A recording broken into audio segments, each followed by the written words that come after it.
During my trip across Alentejo, it was a pleasure to visit the cooperative Adega de Borba. Winemaking in and around Borba has a long pedigree and is even mentioned in Murray's Handbook to Travels in Portugal, published in 1864, with reference to a considerable quantity of wine is produced at Borba.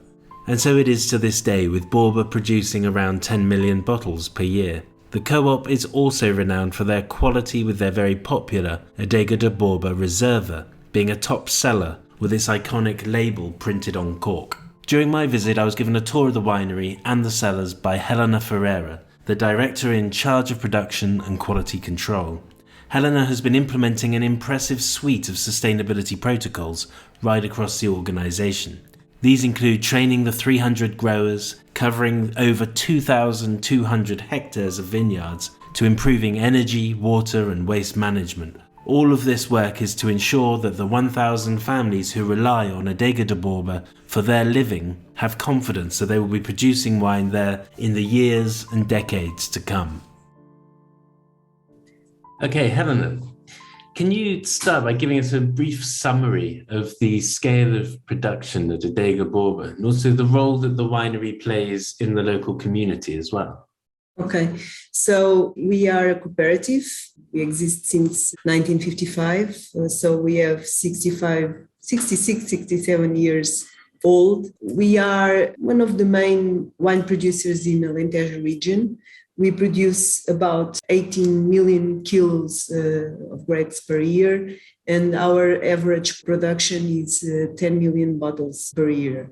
So in the Alentejo region, we make part of Borba sub-region, that is a controlled denomination specific here in Alentejo, and we produce about 25% of the wine with AOC Alentejo Borba region, and the rest is what we call EGP Regional Alentejo.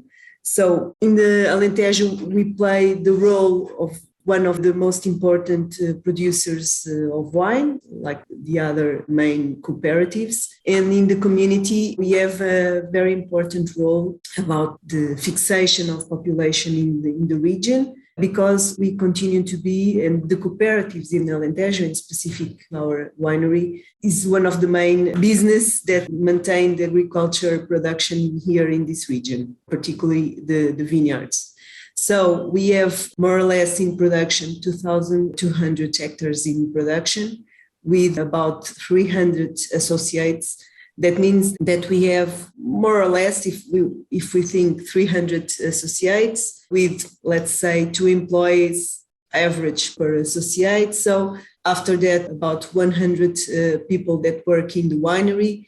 So we have more or less 1,000 families here in the region that depend completely with our business, with the wine production in this region. So we have a very important role in the social development of this region. That's why every year or in our day, we think about that. I was just going to say that with such a huge social element in the business, how invested do you feel, say, the growers and other people who are in the business feel towards the sort of sustainability aspect of building the long-term climate resilience into the business?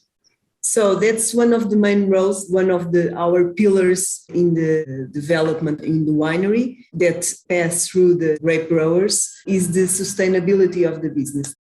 Helena explains that even before they signed up to the Wines of Alentejo sustainability program, they started working with growers to improve environmental practices and to reduce the carbon footprint, reduce pesticides, and manage other areas that can be improved. As Adega de Borba do not own the vineyards, they have to work with grape growers and persuade them to accept new ways of working. The easiest way to do this early on is by offering to pay more for grapes that have been produced in an environmentally friendly way. This helps pay for the monitoring of inputs or training of staff that might be required. They host training sessions at the winery and encourage growers to get on board. Aside from the financial rewards for transitioning to better viticultural practices, the growers also notice the benefits of having a more balanced and resilient ecosystem. Of course, now we are working like that for 5 or 6 years with this difference. And they see the improvements, of course. We use different crops to work together with the vines for the growing and to reduce the pesticides applications and to reduce the water consumption. So they see the difference and they see that investment and they see that practices have improvement in their annual crops. Are there climate changes that the growers have been exposed to? Because I know the Alentejo is a region of extreme temperatures. You get the heat and you get the cold, etc. Are there climate changes that you've noticed that the growers have had to adapt to or are adapting to? So one of the most important impacts that we see each year is the water that we have to use in the vines. Of course, the vines use the water very wisely. By wisely, Helen means that the vines are using water to reduce the stress that occurs from the high temperatures. Producers have a set of parameters that they must adhere to that includes water use and managing crop inputs. They then evaluate the skin colour concentration prior to the harvest, and from these results are able to determine a price based on quality for the bunches of grapes. It is this wise use of water combined with careful evaluation that prevents the focus shifting away from high-quality fruit to other lesser objectives such as increased yields. We have a lot of stress, as you have said. We are in a region with extreme temperature during the veraison and during the maturation. And water is used for reducing this stress. Of course, what we see, and for example, yesterday, I went to the fields to pick up some plants for our Christmas decorations at the house. And we see the fields are very dry. And now it's a rain season, so it should be more water in the fields. So water scarcity is the most tangible issue that Adega de Borba is currently facing. Responding to this, they have implemented a number of initiatives that include capturing rainwater, recycling water within the winery, and of course, the very careful use of available water in the vineyards. The other thing that we have seen is the maturation and the harvest each year is starting sooner. So we had some grape varieties that were very resilient to this situation and they maturate later in the process. But now the grape varieties start their maturation sooner. And with that, the harvest each year starts sooner. For example, when I start working wines, the harvest starts in September usually, and now we start at the beginning of August. The early ripening and earlier harvest dates that Helena speaks about go beyond the ripening and careful management of the vines. It also has social implications. August is traditionally the holiday month when children are off school and families go on vacation. Now August is the harvest month, and traditions relating to the holiday period and the harvest itself are in a flux. This demonstrates that to respond to these climate changes, the past is no longer a register for judging the future. The approach must become more agile and with social adaptation. You mentioned earlier that you've been on this journey for quite a long time, and when I visited, I was really impressed by the scale of the operation and the work that's been done at the winery and the cellars and everything. How do you describe the journey? How long and how hard is it to do this? I'm, just reflecting on the whole journey so far. One of the most important things for a big winery that the head office, let's say the administrations, think about these things, and the sustainability role as not only the economic part, but have the guys that are demanding and decide, put them thinking in this role of the three pillars: environment, social, and the economic role. The head office at Adega de Borba employs experts with a focus on looking at the goals across the business, including production, marketing, HR, and so on, and makes sure they're on a measured pathway to continuous improvement.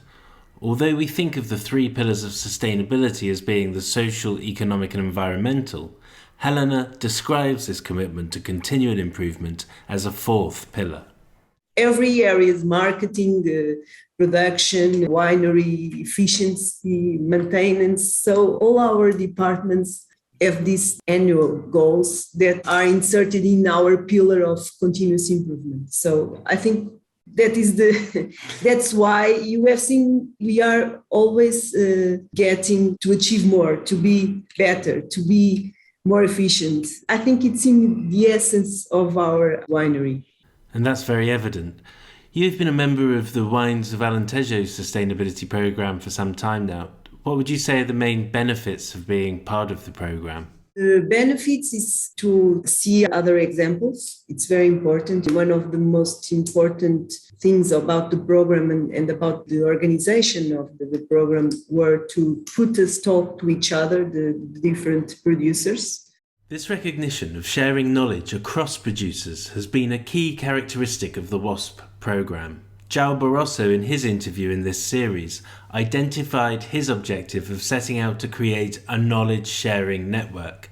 Throughout the last decades, people got used to having their backs turned to each other and to work, within just their own little universe and not going outside and being able to share. I worked abroad for a couple of years, and one of the things I understood was that logic of keeping the knowledge is power is gone. Sharing the knowledge is power.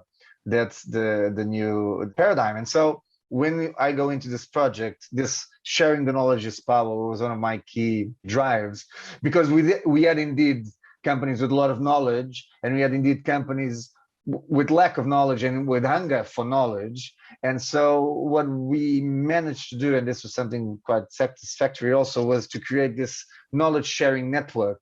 This may sound logical, but in fact literally goes against the established narrative of competitiveness by instead creating a collaborative environment for accelerating real progress. This change of experiences, it's very important. Seeing a big one work in a way, see a small one work in another way, but getting ideas from each other, it's very important.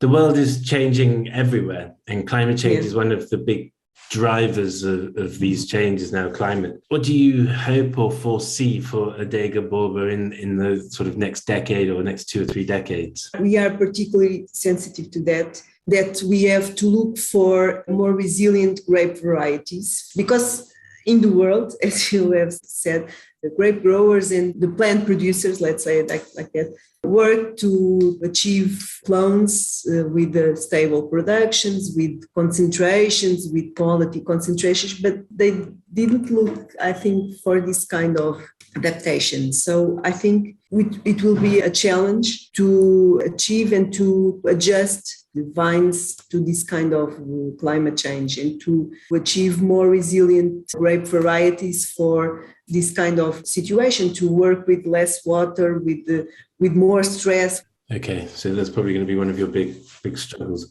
Yes, one of the things that is very important is that the vines, we have to work with them in a long term. So we cannot make these changes 1 year or 2 years. So we have to think in a long term. That's why also we in the winery, we are very close to the grape growers in the improvement of the vines, in the renovation of the vines. Of course, we have and we are very close to all the grape vineyards, but it's very important also to incentivize and to help the grape growers in this continuous renovation of the vineyards. Of course, we cannot predict the future, but we have a lot of information now that can show us a little bit the way, thinking more in the environment and in the resilience than more to the consumer, because the past years, the grape growers look very much about the consumer. Syrah, Cabernet, some grape varieties that the consumers like a lot. Now we have to think more, I think, to select more grapes that work with these climate changes than to make the wines that the consumer is very familiar to. So you think that in a way climate change is taking you back to your indigenous variety? I think so. We have to walk in that way, yes. Yeah, there's a sort of natural resilience by going back. Yes. Okay, well that's really interesting. Okay, thank you very much. Okay, thank you, Nick. Okay. Bye. See you. Thanks for listening to this episode in the Sustainability in Alentejo series produced by me, Nick Breeze. In the next episode, I'm speaking with João Roquette from Adega de Borba about their company ethos and approach to organic viticulture, as well as their leadership role in the region's sustainable development.